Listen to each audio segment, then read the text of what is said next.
예를 들어서 제가 상체를 갑자기 뒤로 이렇게 뺀다 라고 하면은 오늘의 이야기가 좀 지루하거나 나한테 도움이 되지 않는다.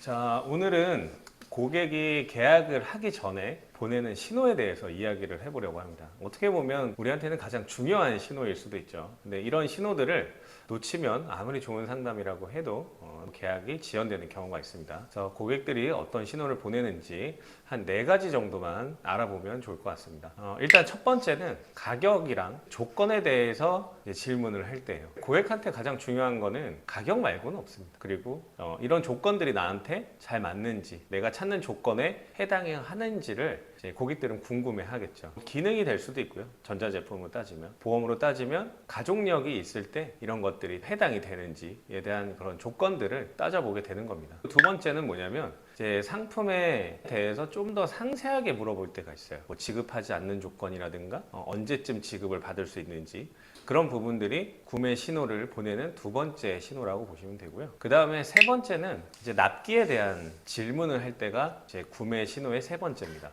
납기는 어떻게 보면은 가격하고 좀 연관이 있을 수도 있어요. 내가 10년 납을 5년 정도 냈는데 다시 또 20년 납을 낸다는 건 좀 손해보는 거라고 생각이 들 수도 있잖아요. 만약에 그게 30년인지 아니면 15년에 할 수 있는지, 이런 것들을 할 때는 내가 뭐 은퇴 날짜라든가 평생 낼 수는 없잖아요. 일을 하고 있을 때 소득이 발생했을 때 낼 수 있는 거기 때문에 지금부터 또 추가적으로 납입을 할 수 있는지까지 계산을 할 수밖에 없습니다. 그래서 납기에 대한 질문들 잘 보시면 좋을 것 같고요. 마지막 네 번째는 자세나 몸 동작을 조금 바꿀 때, 이 자세나 몸 동작은 2가지 정도만 좀 기억하시면 좋을 것 같아요.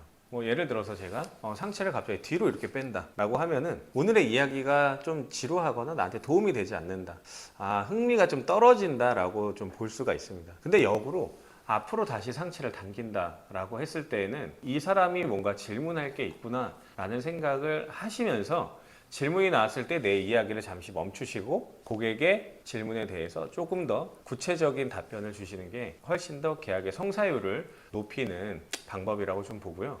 이제 턱을 만지는 경우나 이런 것들이 있을 수 있어요.